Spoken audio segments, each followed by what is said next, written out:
what would you say to your younger self? Right? And let's be honest, your younger self wouldn't fucking listen. That's true. There's actually what you need to be thinking. But what you need to be saying is what you're going to say to the older self. Is your older self going to say thank you or what the fuck? Because that's the thing that you can change. Not what you did 10 years ago. That's such a pointless question, isn't it? What would you say to your older self? My future self is going to be saying thank you. Yeah. 100%. Love that. 100%. And are you thanking yourself for 10 years ago? 100% for everything I do today. You know, I already know what I want to be doing when I'm 60, 70, 80, what my activities want to do. Not so much my work, right? That will come, but how I want to be spending my time. Definitely. How is that? Is that a big focus around health, fitness? I want to be doing calisthenics. I want to be doing the planche. I want to be doing the flag. I want to be playing golf. I want to be traveling, you know, spending time with my family, at least having one meal a week with my girls, that sort of thing, yeah. Nice. So in terms of what you do, just to give the listeners an overview before we go into a few other questions right now, where you're at in business, in life, what you're doing, and kind of how you got here over the last few years. Who is Nick Feeney? A lot of different ventures going on. Great question. Exactly. Funny thing is, who are we? Okay, so I am a dad, a kind person. I'm vigorous in life in everything what I do. I'm very energetic. What I do is I'm a coach and I'm a mentor. I'm a husband. I love inspiring men into being better, living better, and aging better. And my work, how I do it, is I just coach men. I help them go from an all-or-nothing mindset to having better baselines, sort of better minimum standards for themselves. How I got there, I sort of fell into it, quite honestly. I think as you progress in life, there aren't many people I know of an age that from when they were young to where they are now are doing the same thing. You know, we all think that we want to do something, and then we go, actually start doing it, and you go, that's not quite what I thought it was going to be. I always knew I wanted my own business, and I've dabbled in so many businesses. We were talking about this just before we came on live. You know, from ringtones, phone logos, commercial cleaning. I had high-end glamping company where I used to do all the fancy pop-up stuff at Glastonbury. I've had an investment company, a mortgage brokerage, you know, and I think the thing is, with what I now look at how I was in all those businesses, was one of the things that I loved doing, even at school, was if I knew something, you could have it. If I could tell you something that would help you, I'd give it to you. And I did that in business. And then I started getting people asking me for sort of coaching advice in business. And I did it very informally, because it was never something like a label that I thought that I would ever be. But like I said, if you had a problem in your business and I had that answer because I either had the expertise or I'd fell foul of that problem myself and I'd learnt the hard way, I'd share it with you. And then a few years ago, my wife set up a female community all about empowering women to just, you know, how to make themselves more visible in life, because in midlife, they certainly don't feel that they're seen as much as when they're in their 20s. And I ended up becoming the head coach of that community. And I really, really loved it. And then from that, people were going, what about my husband? Can you coach him? You're getting the referrals. Well, you know what I mean? I was sitting there going, but the difference is they were happy. Women are happy to sit in a good, big old community and share their problems and be very open. And men are getting better at it, but that wasn't the same sort of model I could sort of follow. But what I did do is, where I had some people reach out to me, I sort of did some coaching. I then worked out what it was that I wanted to help them with. I didn't actually want to do business coaching, because most of the people that wanted business advice couldn't actually look after themselves. And you think you're building on a really weak foundation, because actually if you carry on the way that you're going to carry on, your life's not going to go the way you think it's going to go. And that's speaking from experience. I was one of those guys that was like, yeah, next car, next house, next watch, yeah, next business. And actually it wasn't sustainable because I wasn't looking after the main thing that was going to get me there. And that was me. And that's what I now coach people. I help them work on themselves, build stronger foundations so that they can go on and do whatever it is. That's really interesting. So, as you know, for the listeners, excuse me, I'm aware of what you do because I used to be one of your clients with the life coaching. Had some huge takeaways from it that's very beneficial for me. But for the listeners, what exactly is it a life coach does and how do they benefit from it?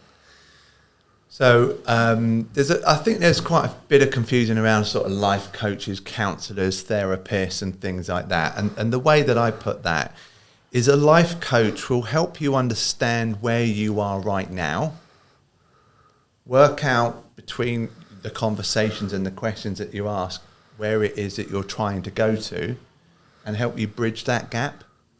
Whereas like therapists and counsellors tend to understand, okay, this is where you are right now, what got you here?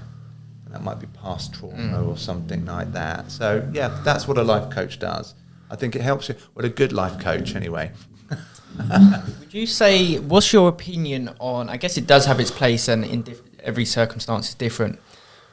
My opinion on therapy and stuff that's very much focused on the past trauma is it's not necessarily going to help you take some accountability and ultimately reframe what's happened to you to move forward in a positive way. Whereas I think the work that you do is very much forward thinking. You said, I can't remember if you said it live or before we went live about that. You don't want to ask, what would you say to yourself, your old self 10 years ago? You want to ask your future self 10 years ahead. And I think just that mindset that you've got there explains it perfectly. Yeah. So on the therapeutic side, what's your opinion on that? Do you think that can be quite negative for people going to counselling and therapy, or do you think that is a still positive outcome? Well, so for transparency, when my life sort of imploded 11 years ago, I actually had a therapist. And I went to a therapist because I knew that I was about to embark on a part of my life that I had absolutely no experience in whatsoever. And what I wasn't going to do is go around my friendship group and get advice from them who had never been divorced or had a life-threatening heart condition or anything like that. You know, why would you ask someone the best restaurant to go to in Bali if they've never been? Yeah. So I went to a therapist and it was weird. It was weird. The first few sessions when she's sort of looking at me and going, so, and I'm going, this isn't going to fucking work. You need to ask me more questions. Yeah. But once I started opening up, once I put my ego to one side and I allowed the process to happen, it was actually very important that we went back because for me, there was a lot of understanding of why I behaved the way I did in my relationships.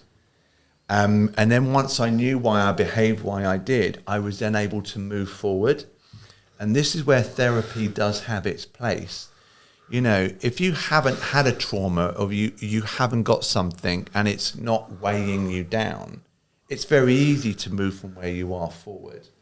But if you've got something that's blocking you and you don't quite know why, sometimes you really do need to be going backwards and understanding why. Sometimes just to reframe it. Sometimes to go, actually, you're only 6. You didn't know better then. Because even a throwaway comment can cause trauma in people. There is no level. So, but the only thing that I have a bit of a bugbear in is where people spend too much time in their past. Because again, you know, what's that saying is like, you know, there's a small rear view mirror and a bigger windscreen because that's where you're going and that's behind you. And I think whilst it's important, don't spend too much time there.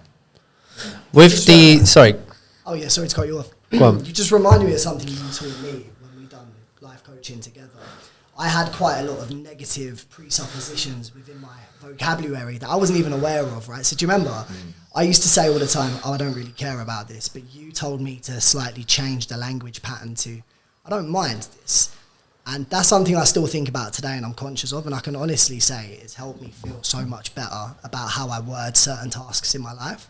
So could you just talk a little bit about that in terms of the throwaway comments? What are throwaway comments that people can get rid of to help them feel better about their day-to-day life? Yeah. Well, do you know what? I'm not gonna talk about your situation, right? And but only because I literally had this conversation yesterday with one of my daughters, and she is. Have you met Tia? I can't remember. I saw her walk out the door one time and I said, okay, right. That's okay. it. So Tia is, I'm super proud of Tia. I'm super proud of all my girls anyway, but Tia, she's 21 and she's at university, and I've got to be honest, I think she's doing super well in life. She has a great work ethic. She's very focused on what she's trying to achieve. And also she has a wonderful mindset. She's had a life coach herself, because also as a parent, and you guys will actually, when you get to that point, realise that you have great advice to share with your children, but like you didn't listen to your parents, your children will not listen to you, and then someone else will tell them something, and they'll come home and go, Dad, guess what? And you're like, that fucking been trying to tell you that for years. So what I'm saying is, she is in a good headspace with where she is, but she has this habit of when something happens in life, and it might be, I don't know, get a parking ticket or something not quite gone to plan, she will go, oh, I hate my life. I hate my life. And it's like that. Stop saying that. You have an amazing life. This is just a bad moment. You need to stop using that language, because one of the things and this is the importance of it, is we, like Alexa and Siri, your body is always listening. So what you're telling it, it looks out for. So you start going, I hate my life, it will look for evidence as to why your life is shit. So true. And that's what you got to be careful with. And even those thoughts that you think, they've got to be useful thoughts. Happened today with one of our staff members. She made a slight mistake this morning, and then she was just saying, "Oh, I'm so sorry. Like, it's going to be a really bad day. Like, I'm going to fuck things up today. All this." I was like, "Look, just completely get rid of that out of your head, because then you're going to have a bad day. You made a mistake this morning, and get over it. Today's going to be a good day. Let's just crack on." Yeah. You know when people go, "Oh, it comes in threes, isn't it?" Like if you spilt your tea, you go, "Oh." What the other two? Yeah, you're waiting for the other two. Well, you'll go and find them. You'll find them. Yeah. Because also, you might knock your arm as you walk past something. You go, oh, there's another one. No, did that count? Whereas if you weren't even looking for it, you'd knock your arm and just get on with it. On the flip side as well, you probably notice this, but if you're having a good day, you noticeably find that other good things happen. Like, you might have won on a scratch card, or your premium ones have cashed in, and you might have got lucky in a bed with your missus that night. It's just like, yeah, today's wicked. You had a great day. I've had a great day.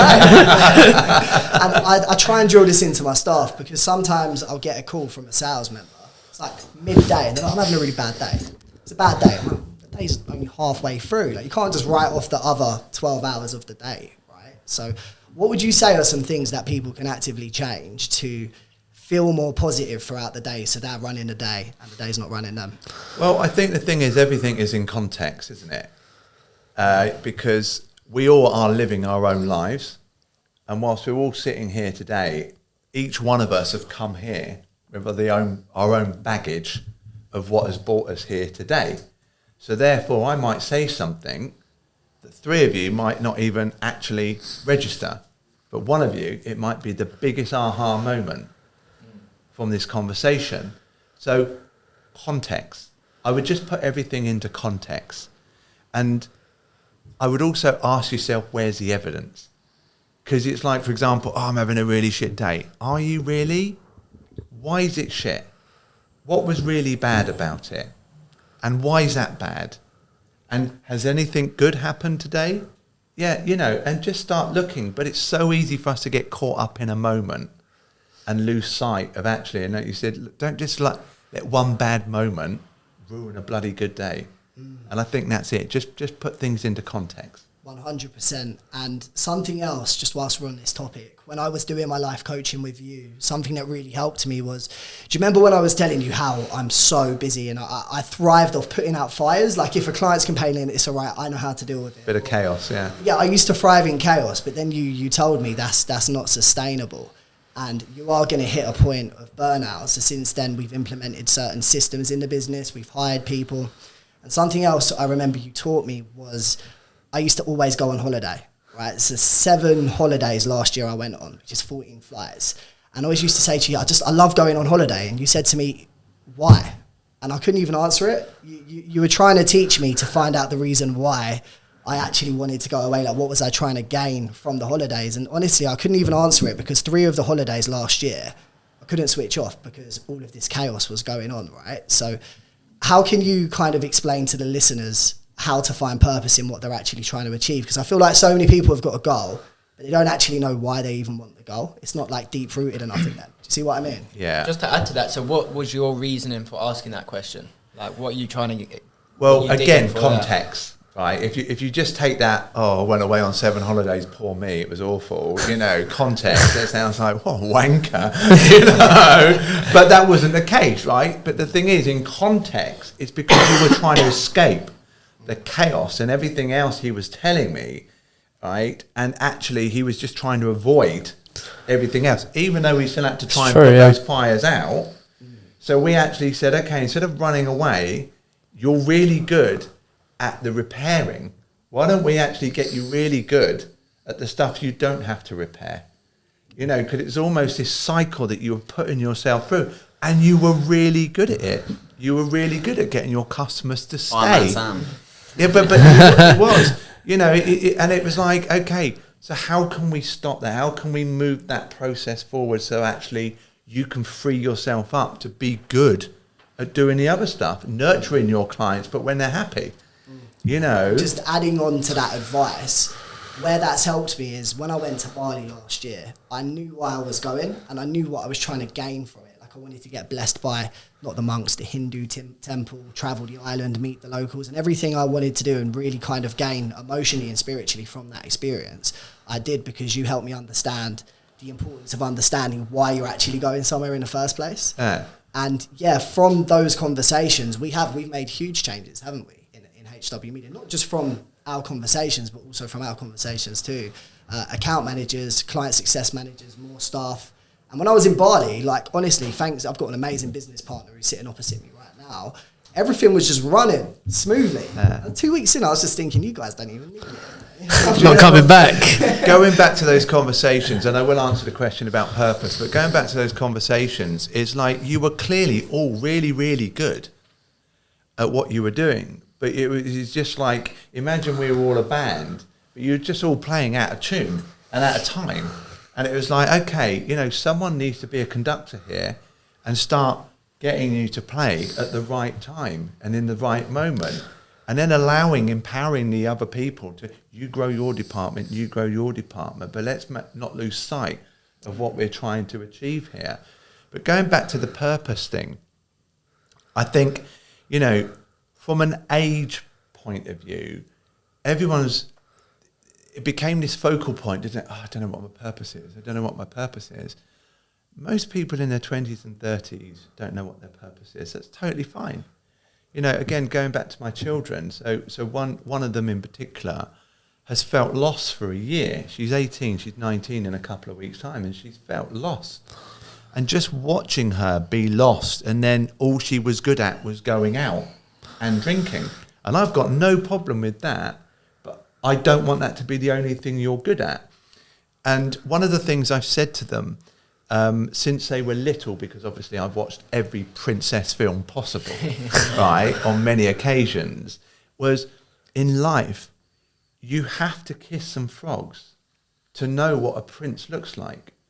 And in business, you have to try some stuff out to know what you want or don't want. I think the thing is, we all hope to get the one thing straight away, but it doesn't work like that. I found my calling because of everything else I did that led me to this. And had I not done all those things, good, bad, and ugly, I wouldn't be anywhere near as good as what I am in what I'm doing. So this time in your life, when you're in your 20s and your 30s, just try stuff out. And I also think you've got an advantage, because when I was in my 20s and 30s, if you went from one thing to another thing to another thing, you were seen as not reliable. Whereas now, if you're in a position for too long, people are going, doesn't like change. Yeah. You know, Judging. So embrace it and go kiss some frogs. With the life coaching stuff, there's a lot of, and probably how you dealt with Sam, it's a lot of psychological things. Is there any practical things that you go into with the life coaching as well? So in terms of physical and actual tasks that need to be completed? Yeah, I mean, one of the things that we talked about is you have to look after yourself. You have to physically look after yourself. So I run a group coaching program called the 100 Club. And most of the people in there cannot keep a promise to themselves, right? They say they're going to do something and they don't. And again, context. So we're going to do dry January, 2 weeks in. Who wants a beer? Let's all have a beer. Oh, damn it, I didn't do dry January. Really, it doesn't matter, does it? You know, but as we progress in life, we've had years and years of saying we're going to do something and then not doing something. So therefore, we start not trusting ourselves. We start not believing that we're capable. We lose our self-esteem. So actually, in the 100 Club, what I get them to do is to show up for themselves, but starting off with a little bit of exercise first. And some of them just start on 90 seconds of exercise a day, because it isn't the exercise in the first few weeks that you're going to get the benefit from. It's the change of identity where you start showing up for yourself. You start becoming that guy. So there's a story in Atomic Habits, James Clear. I was going to ask that. That's what I was just thinking. The power of small steps compounded over time is immense. So there's a guy, and I slightly embellish this story because I actually have a similar version to someone that was in my community. And is a real big guy, very overweight, 48 years old, and basically wasn't doing any exercise. And he thinks, I need to start running. Because I need to lose some weight. But the reality is, when you go from nothing to running, I mean, it's hard work for a runner, isn't it? Let alone someone that is severely overweight. So it was agreed that actually, let's start getting a change in your identity and also in your beliefs as to what's possible and what's not possible. So all good morning routines start the night before, okay? So if you want to go to the gym in the morning, put your gear out the night before. So it's okay, get all your running gear and let's put it out the night before. And what I want you to do, put your running gear on and walk out your front door, and that's it. And he said, what, no running? No running. I just want you to do that. So he goes, okay, but I want you to do it every day. Show up. Cool. So he does it. Now, the funny thing is, when you start feeling good about something, there is a ripple effect that happens in life, and you just start making other decisions that impact, like a domino effect. So you might go, I shut up for myself this morning. You wouldn't use that language, of course. You'd just go, I just feel good about myself this morning. I'm going to have a healthy breakfast. Yeah. Right? So within a few weeks, bearing in mind, all he's done is got dressed, got his running gear on, and walked out his front door. He's not even done a run yet. What did he do afterwards? Did he go back to bed? Went back in, got on with his day. Fair enough, yeah. Right? But the thing is, people start saying to him, have you lost weight? Because the thing is, he was making better choices in the rest of his life. And he said, yeah, I'm running. He hasn't run anywhere yet. Right? Month 2, get him to go out the door and walk round the block. Okay? Now he's like that. Oh, yeah. Now I'm actually moving. Month 3, he finally gets to run and he's going out the block. But the point is, by then, now he's eating healthier, he's sleeping better, he's making better decisions, and he identifies as a runner. People say to him, what are you doing? He goes, I run. And that's what you need to do when you change a habit, but it starts with something small. And everything that we do around life coaching, everything that you do around self-care has to start with physical movement, because it is the biggest bang you will get for the smallest amount of input. You know, like I say, I got people starting in my 100 Club doing 90 seconds a day, and you'd be blown away. So it's always the same thing. That 100 is that. What's that is the program? Yeah, every time. Well, there is it's the first group coaching program, because my one-to-one coaching, I don't work with many people, and also as an individual, most of the comments I get are about how I look. And my social media is a lot of like I learned to do the human flag when I was for my 50th birthday, and those sorts of things. So people are like, what's my version of that? Can you teach me? And I'm like, okay. So I created a group coaching program just where people can just learn how to show up for themselves and then find their version of what I do for themselves. What's the 100 stand for? Is that the amount of people, amount of days? Do you know what? Or is there not? So the first thing it stood for is because I want to live to 100. Oh, nice. Right, and I want a health span so that I can still do everything that I want to. So still play golf, still do calisthenics and pull-ups and things like that. But then I was like, okay, maybe people don't want to live to 100 or something. We all doubt our little ideas now and then. And I said, well, maybe it's just there's a rule. When I started exploring as to why people can't even show up for themselves on a basic level, you've all heard of the 10,000 hour rule, haven't you? Where you do 10,000 hours of something, you become a master of it. Well, whilst they were working that rule out, they found out that there's a 100-hour rule, which is if you do 100 hours on a discipline in a year, which equates to 18 minutes a day, you become in the top 5% of the population with that discipline. That's crazy, man. Now imagine if you were learning a language, it doesn't mean you're going to be in the top 5% in the world of being able to speak that language. But against everyone else that won't do that to get that, you become in the top 5%. And that's 18 minutes a day. It's interesting. Just going back to where you're getting a lot of interest for people to join the 100 Club from your Instagram, your fitness pages. You recently made it on, what was the magazine you made it on recently? I don't know. I've been in a few. Too many. I'm a great +1. My wife's famous, so I end up getting in a few. So I'm like that. Which one was that? for the viewers, who is your wife? Andrea McLean. She's used to be the anchor of Loose Women. She was on daytime TV for 25 years. Good Morning Britain and all that stuff. Amazing. I saw on your Instagram your elf reenactment together. When you were singing outside the bathtub, that was a good bit of content for sure. That was very cool.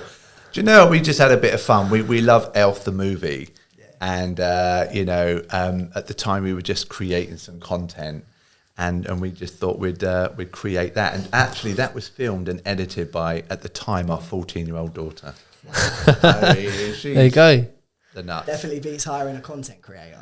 He's sitting over there. Don't slag him off. You're not putting me out of a job. Has she got any availability? Has she had a podcast? So where I was going with that, sorry, is your Instagram, you're obviously in immaculate shape. Your workout routine, I know what it is. It's bizarre, but for the viewers, explain your workout routine and how it's been so effective for you. Okay, so for many years, I was very much an all or nothing guy. And, I'd go to the gym 3 to 4 times a week or not. And also everything else I did in life represented an all or nothing. I could very easily say, I'm not drinking tonight. But if I had one, I'm all in. Yeah. I'm most of us are, and this is the thing. There's no uniqueness to it, but clearly it doesn't serve us well. And I just was getting to the point as I was coming up to my 50th, I was like, I always felt I'd always looked all right, but I knew that I could be better. I knew if I didn't make a decision and start moving towards really pushing myself, because we all hit a ceiling in everything that we are in life, and that's where the comfort finishes, and we go, do we push ourselves outside of our comfort zone? I very much sat in my comfort zone when it came around my physical appearance and my physical ability, because I was strong. I could, I could bench press a lot. My dumbbells, I was doing like 47 kilos either side. I was strong, but I was drunk 3-4 nights a week. I was a walking contradiction of health. So I just knew that I needed to, if I really wanted to live to 100 healthily, I needed to change the way. But I also knew I got bored with certain ways of going to the gym. Hence why I started calisthenics, street gymnastics, I call it, because it's bloody hard. And I think if you persist at it, like your Muay Thai, you do it, your body shape just changes. It becomes a side part of it. It's not the main focus, it's a side part. So I wanted to learn the skills in doing it, but I knew just by isolating a muscle group wasn't going to help me to do it. So I started really looking into isometric holds, the benefits of them. And I knew that the key thing I needed to do the human flag was a remarkable core. So I just started creating a baseline. So not an all or nothing, an always something training program. And it started off with just 2 minutes of squats, which was always triggered by me brushing my teeth in the morning. And then I would do a plank, and I started off with like 1.5 minute plank. And it wasn't like, oh, couldn't you do any more?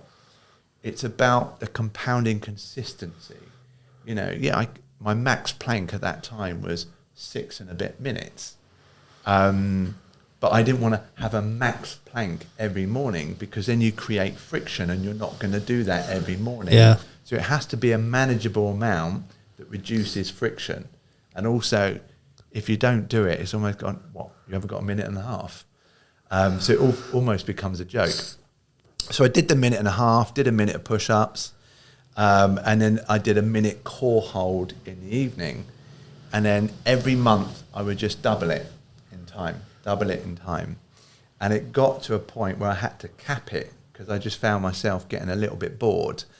But I would do, for example, the 2 minute squats, a 6 minute plank every morning, a minute of push-ups, and then that was my morning workout. And then in the evening, I'd just do a 4 minute core hold, like a dish or something like that. And that was it. That's it. That's That's it. how you got started, sorry. That's still your That's still what I do. That's it. Now, the thing is, going to the gym is an and. Right? Doing exercise like walking. I'm doing a hike this weekend. That's an and. Right. But my baseline is 13 minutes of exercise every day without fail. Pause the podcast there to give a massive shout out to our sponsor, the Manifestation app, by Robert Heisey, the UK's #1 unconscious mind therapist. Now, this app is an absolute must for anyone that's looking for further success in their life. It covers a whole range of things, from meditations, calm stories, unconscious mind therapy, journaling, mood tracking, affirmations, the list goes on. It's an incredible app. It's got an incredible community within the app that you can connect with other like-minded people. And we actually have a code, TMC Manifest, for 25% off of your first month. So go check it out. It's on the App Store, the Manifestation app. Back to the podcast.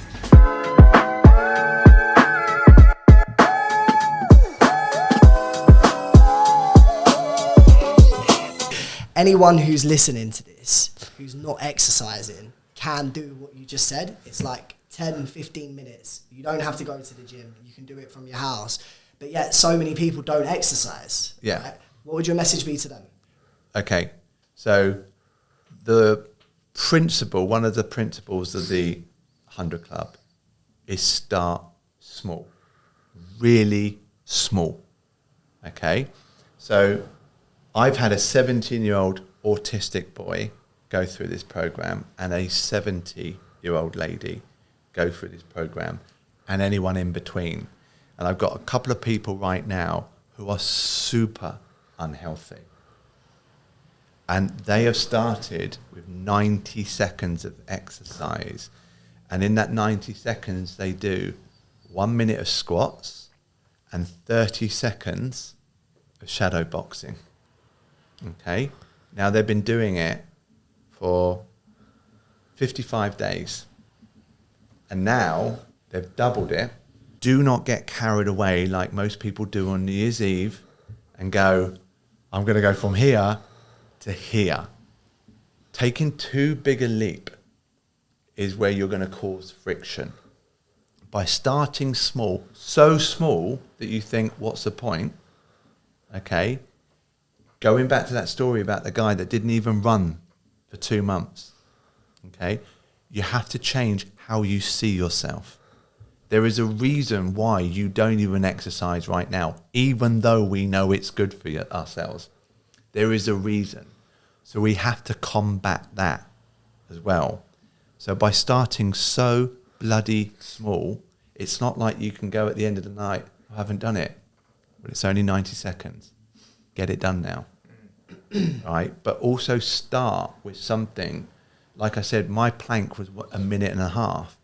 If you said, do a plank, I could have easily smashed a 6-7 minute plank out. I mean, don't get me wrong, I say easy. I'd have had the shakes and everything like that. But get to a level on a number and stick with it. Do it for a month. Let it compound. And then just add a bit more. And even when you do it, don't think, oh, this is easy, I'm going to double it. Because there's someone we know, I won't say it on air, but there's someone we know that I started teaching this to, and they couldn't do 10 full push-ups. So I said, use your knees. And he said, okay. So he started doing them, and within 2 days he went, fucking hell, 10's easy. I do 30. I do 3 sets. 2 weeks later I see him, I say, how are you getting on? He said, well, I thought 10 was easy. I said, okay. So what did you do? He goes, well, I did 30. And how's that going for you? Yeah, I've stopped now. And that's the thing. We all look for this quick fix, but actually we need to create something that's going to last us a lifetime. And if you build on that baseline, so I've been doing that baseline for over 2 years, but I didn't start on 13 minutes, I started on 5 minutes. And so in terms of your physique, would you say that's mainly come from that daily, or is it the and that you're talking about, still going to the gym, still doing the hikes? I guess obviously it is ultimately a combination, but I just want to see, in your opinion, what the actual impact to your physique is from doing that. Yeah, well, 13 minutes a day. So funny enough, I've just been interviewed for this like Men's Health magazine, and that baseline changed the shape of my body. And where I really, really noticed it was in my daily exercises when I did go to the gym. So, for example, if I went to the gym and I'd go 2-3 times, all of a sudden, the way I was able to do pull-ups, I was so much stronger in my shoulders in being able to do them. That is a spring. Oh my God, right? It was like, it was unbelievable. Same with dips. I could just smash them out because you're just holding that position, but also my stamina. When you hold the plank, it's one of those positions that your body's telling you to put your knees down. Stop, stop, stop, stop. You go in fight or flight mode. It's the mental game, isn't it? But that's it. So actually, one of the things, again, and so there's a couple of things that have come out recently in studies, but one of the thing is, actually, it helps you manage daily stress. Because all of a sudden, you're going like that. No, you've got this. You've got this. Okay. So when stress hits you in your day-to-day, you go, oh, no, he's got this. He's good with stress. So it's a great stress management. But scientifically, it's just recently come out. It's the best exercise to help reduce blood pressure. Really? David Goggins spoke about this on his recent podcast, right? I think it was with that Les, I can't remember. There's a scientific study that says when you do something you don't want to do in the gym, there's a scientific term, it's like your nebular cortex or something grows, right? And when that nebular cortex grows, there's proven studies that it actually leads to a longer life. You live longer from that cortex growing. So if you go to the gym and you hate the plank and you plank every day and you hate it, it grows. But if you start to like the plank, then it stops growing. It's not even, it wasn't just the gym, it's in anything. Anything. Doing any task that you don't like, but doing it anyway. So like getting in the plunge pool, cold water, reading a book. That is exactly reading anything. But again, I think that goes back to pushing yourself outside your comfort zone. You know, because if you hate doing it, you know, we are lots of chemical reactions in our body, right? And if we're pushing ourselves whilst we don't want to do something, that takes a lot of energy, and it takes a lot of, you know, grit to keep doing something that you don't want to do. And I think that's where that chemical change goes. But what I would also add to your earlier question about, you know, is that what gives you your body shape? In life, there is never just one thing that is going to get you that result. But we have to start with one thing. You know, so I'm a big intermittent fasting fan. But if you saw what I ate in a day, you would think, oh my God, how do you still eat all that amount? But there is a lot of science around having an eating window, and not so much calorie reduction, but just having a smaller eating window. So I've played around with a few things, and I'm working with some companies at the moment because I'm very interested in longevity. And the older I get, I'm really interested in longevity, you know, and aging well. And I want to know that I'm doing it properly. So I had some bloods taken yesterday because I've been taking this supplement for a while that helps fight aging and the cellular aging, if you understand how we age in a cellular level. And it's all well and good. I could take this for another 30, 40, 50 years and go, well, I think I feel all right. But actually, I want evidence. I want to look at data. That's why I started wearing a Whoop, because I've got this thing about wearables. When you say to someone, did you sleep all right last night? And they go, oh, hang on, let me just check my phone. Right? We forget to ask ourselves, and that's the whole premise of what I'm on, making you ask yourself better questions. But that said, we still need to know data when we're looking at doing certain things, and that's certainly something I'm getting more and more into. Definitely. I think on the flip side of self-care and doing things you don't want to do in gymming, there's still a large contingent of people that feel like they're so deep in a hole. And I can tell you an example. I have a friend, I won't say who, I love him loads, but he's gradually over the years put on a lot of body weight, right? He's in a relationship, and he's given up, and it's really sad to see. He's just given up in terms of his physical health, and he does really well financially. He's got a great job, but he's just so much in a hole and accepted that he has got health problems now. You know, he's got medical conditions that he's going to have to live with for the rest of his life because of his obesity.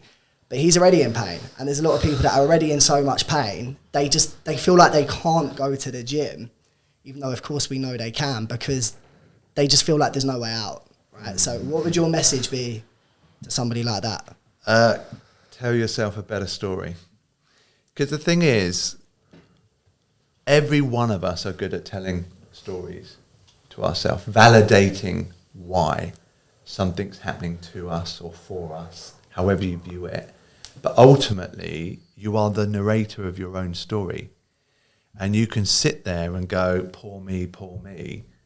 And there may be many reasons why actually it is poor him. But what are you going to do about it? And there will be people going, oh, well, it's just my lot. Okay. Do you want it to be your lot? And that's the thing. Some people do want it to be their lot. They don't actually care. And it's difficult when someone like you, who's a go-getter and wants to just constantly be better every day, watch someone surrender. But some people in life are happy just surrendering. You know, so that's it. Ask him a question. If you could change one thing, what would you change? A lot of people feel you're going to die anyway, right? But my message is today, it's not that you're going to die, it's how do you want to live, right? Like, do you want to wake up feeling lethargic every day? Or when you eventually have kids, like, you want to be able to play in a garden with them, football, you want to see them grow old, you want to see them have grandkids. And I feel like if people don't knuckle down on their health, they are going to miss those opportunities, right? So there's just so much more of a deeper meaning than your physicality. It's like your actual life, how people want to live. But also, it's that functionality, isn't it? I know people say we take our car to get MOT'd and oiled and washed and things like that. And even when you look at your mobile phone, I mean, most people would be devastated if oh shit, my phone didn't charge last night. But you expect yourself to do a whole day without charging yourself, without putting the right things in. I think the thing is, when we're younger, we just take so many things for granted. We think that we're bulletproof. And let's be honest, we are a lot. You can fall, do some crazy ass shit, and nothing happens. And then you think, there you go, proof. You know, I am bulletproof. And then something happens. Whether that's a moment, you read something, you see something, you feel something, whatever. And then you just start taking things seriously. Maybe you do become a parent. Maybe you start realizing that actually I need to be a bit more responsible because now someone else relies on me. But there comes a time in our life that you just start making different, better decisions around how you put yourself through day to day. The sooner you can get to that, you can still have fun. You can still do great stuff. You know, but the sooner you start... Do you still drink? I was going to ask that earlier. Do you drink alcohol? Or? Yeah, I do. I don't drink anywhere near the amount I used to. And here's the thing as well. I mean, when I used to party, I had a great time. I wouldn't change it. And I still wouldn't say, I wish I stopped earlier or anything, because that's my story. That's my journey. But now... I can go, like, I don't bother doing dry January, for example, because I might go a month without drinking anyway. Yeah. It doesn't bother me. But one of the things I think is important to in life is get to such a position in life that you don't actually cut anything out. You just choose when you want it and if you want it. And I think that's a lot more powerful than going, nope, I don't do that. That's very true, yeah. That's what I said to my mates, that when a couple of them that love the alcohol, and they're like, oh, you're doing dry January. And last year we was all quite similar. Same thing, I did a few months last year, like periods where I wasn't drinking, and I probably averaged every 3 weekends, I'd have one day where I was drinking. And I probably got drunk like 4 times last year, maybe. Apart from, that's a complete and utter lie, until Thailand. And that was every night. Yeah. Excluding Thailand, then it was that. And it was just a case of, I went to a beer festival and didn't drink. I just could easily sit there and have a good time and not need the alcohol. I think we were on a similar journey last year. Like, granted, I drank a lot more than 4 times, right? Probably more so 4 times a month. But I noticed, that makes sense once every week, on the weekend, right? Yeah. It doesn't have the same effect on me as I found it did a few years ago. I used to be really happy, extroverted when I had a drink. But naturally, you guys know me, I'm pretty extroverted anyway. But I kind of had the reverse effect last year. It was strange and I couldn't work it out. Like, I'd have a drink and I felt not depressed or anything. I'm naturally a happy person, but tired, slouchy and just kind of lethargic. And I realised my missus was the same. Like, we'd be in lovely hotels. We'd have a bottle of wine. It's like, I feel like shit now. I actually felt better sober conversing with my other half than when we had a drink. So, well, this is when we were doing your coaching, and I could see when you'd had a weekend on it. You know, it's like the lights were dim. Yeah. You know, in who you are in that. But I think the thing is, anyone that does dry January needs to probably ask themselves a different question, because most of them are going, February the 1st, I'm going to go on it. Yeah, going to cane it, You know, what's the point of that? What you have in life is from what you mostly do. So if you mostly do good stuff, then actually you don't have to worry about what you do now and then. Hence your drinking now and then is not a problem. And like, you know, even going to Thailand, on the scheme of it, if you just zoomed in, okay, Thailand, you might think, fucking hell, he's got a problem here. But actually you zoom out and you think, oh, actually, he doesn't at all. He's just having a moment. He's enjoying himself. He's letting his hair down, whatever. Yeah. And that's it. And I think we all need to get to a point in our lives, and I'm not preaching, by the way, you live your life how you want it. As long as you're happy, you're not hurting anyone and things like that. If you want to eat shit and drink and party and all that, crack on. You know, it is not a problem.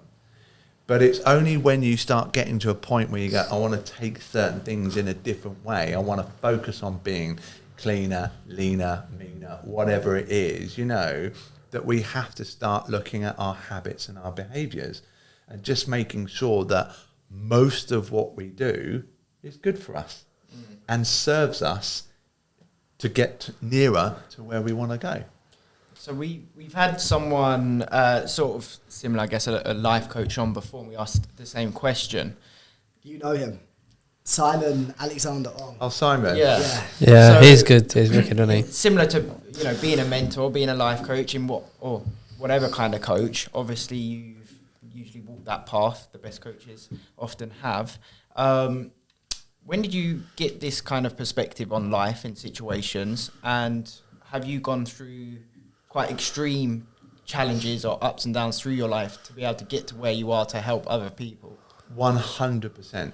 I get most of my clients because basically my mess 11 years ago in my life is now my message.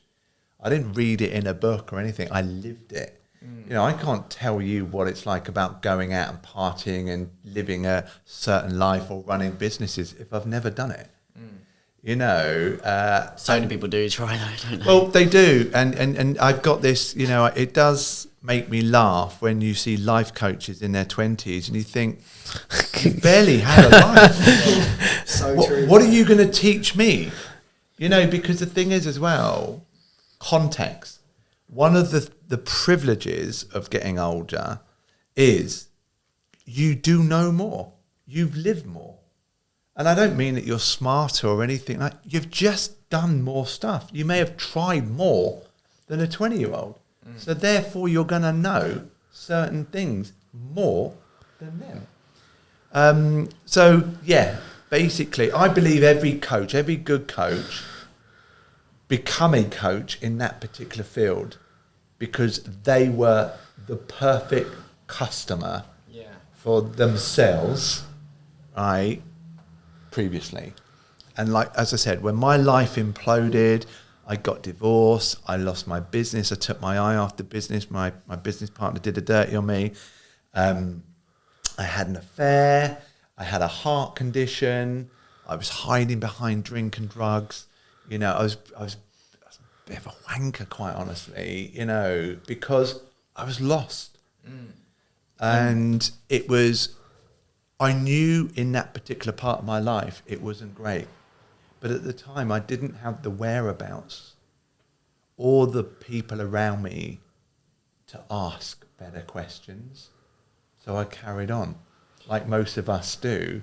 And then life imploded, and it then made me stop. How long was that a stage of your life for, when you were doing all of these negative things to your body, which was probably fun at the time, I'm sure, but like, what was that period of your life? How long was that? Well, whilst I was having fun, probably from I was 16 till Many years. 39. And you know what? I think the thing is, again, we have to remember in life, everything we do, there is a cost, and our body keeps a score. And again, when you're young, you think that, you know, that didn't work out for me, or I work late at night and I get up early and I burn the candle at both ends and all that, and I can do that. But again, it's like tiny little paper cuts. Eventually, they'll kill you. And that's it. And my life experience and how long I did it for might be really a long time or nothing compared to other people. But it doesn't really matter because it's how it impacted me. And if you did the same thing, it's how it impacts you. But what I will say is, once that happened to me, the impact of it was realistically 7 years. I was depressed for nearly 4 years because one of the biggest things is my entire adult life as I knew it was gone. Every friend I'd made, every business, everything I'd done with my wife. And that part of my life had gone. My business had gone. And then I'm like, who am I? And that's why when you asked me earlier, who's Nick Feeney? That's why I talk about who I am, not what I do. So much of it was wrapped up in what I did, that was my identity. And actually, I work hard now on understanding who I am as a person, not what my role is in life and what I do. But the impact was, financial, emotional, mentally, because I kept doing it and it got so bad. That time, obviously, was that a period where you had a lot of money, where business was going good? Would you tie the two, as you describe yourself as a wanker? Your words, not mine. There's a lot of people that have that kind of, people often say stereotype that, if you're going to be successful, if you're making a lot of money, then you kind of hand in hand. You get wife-changing money, they say. Wife-changing money, or a bit of a wanker. Did you say wife-changing money? Yeah. That's, would you say those two were hand in hand at the time, or was there any correlation there? Not necessarily. I think I was a big fish in a little pond. So, life was really, really good for me. I had a nice house, nice cars, nice holidays. I was earning really, really good money. Was this your own business at the time? Yeah. You were the CEO, you were the boss. You can call me a CEO. We never really gave ourselves titles, but I looked after the sort of, I suppose, the how the business presented itself. And my business partner looked after all the sales and the investments and that we had coming in. And, we had a great time. We sponsored a golf tour that was on TV. We went to amazing clubs, restaurants and bits and pieces. Life was good. We earned really good money. We did some really cool things. What was that company at the time? That one? It was an investment company. Just a question. When your money started to come in and you were living this great life sponsoring golf tours, my question is to you, did it bring happiness? Did money bring happiness in any way to your life? 100%. 100%. Because even little things like you've bought the car that you want. Every time I walked up to that car, I smiled. What car did you have? Well, at the time, I had quite a collection. See, when we're talking 15 years ago, 20 years ago, when AMG started getting really quite sexy. So they were, you look at the AMG cars now, they were nowhere near. So there was like the C-Class AMG, the E-Class, the E-Cab just came out, Porsche Panamera came out, so those sorts of things. And I'm like, I'm having these cars. And, even my middle daughter still talks about it, how I used to go, car. Let's go zoom in, Dad. And one of them was like, I'm not coming with you. And the other one was like, oh my God. Yes, it brought happiness. But the thing is, I was so caught up in the material side of it. When life's good and seemingly going your way, what is happiness? I never really got that deep or asked myself that question because I was like, happiness to me was going into Brighton at the weekend and walking into the fanciest shop, them drooling all over me, and I'm going, which one shall I have? I'll have one of every colour. I was very happy then that I could do that. Is that what I would consider happy now? Not at all. So, you know, I never really asked myself that question, but at the time, Definitely, yeah. I felt happy. What would you say is happiness to you now? Happiness to me is feeling fit, feeling strong, and feeling loved. Because I've recently had a herniated disc in my back, right? Super, super, super painful. And I've never had anything like that stopped me in my tracks. And mentally, it was a bit of a struggle because I could barely do my baseline stuff. I literally, oh my God, I could barely stand up. And I just started reflecting on how happy I was and how grateful I was up until that point that I had amazing health. Even my consultant was saying the only reason you can walk about the way that you are right now because you have such a strong core. Could be grateful for that. Do you know what? And that's it. And I've got a steroid injection I'm having on Friday. My back's still bad, but honestly, you wouldn't know it because of my baseline. And that's what makes... Someone asked me a question, literally, what makes you happy? I went, health. Because I tell you what, when you've got it, you don't even question it. You don't even respect it. Yeah. When it's gone, That's all you think about. fucking hell.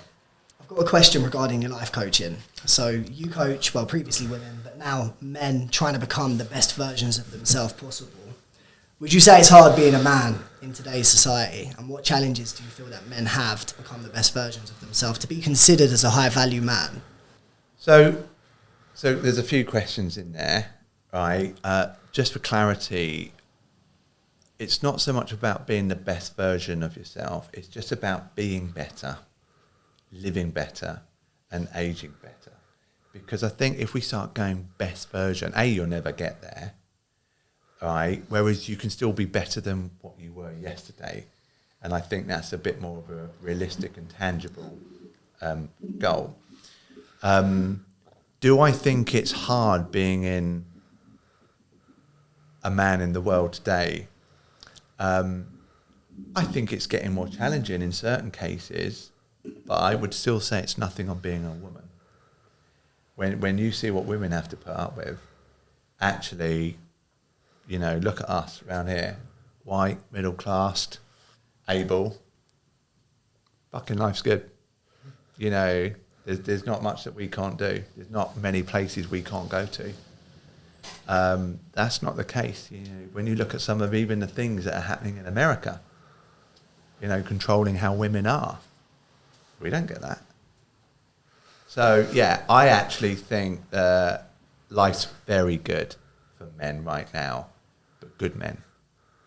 And just on that as well, right? So you hear a lot about mental health crisis, and the statistics, I don't have them to hand, but the majority of suicides are in men, right? I think it's 1 in 3 suicides are actually men under 30 as well. Why do you think that is? Like, if it's harder to be a woman, why aren't the statistics going towards the women? Why is it always men that tend to take their life?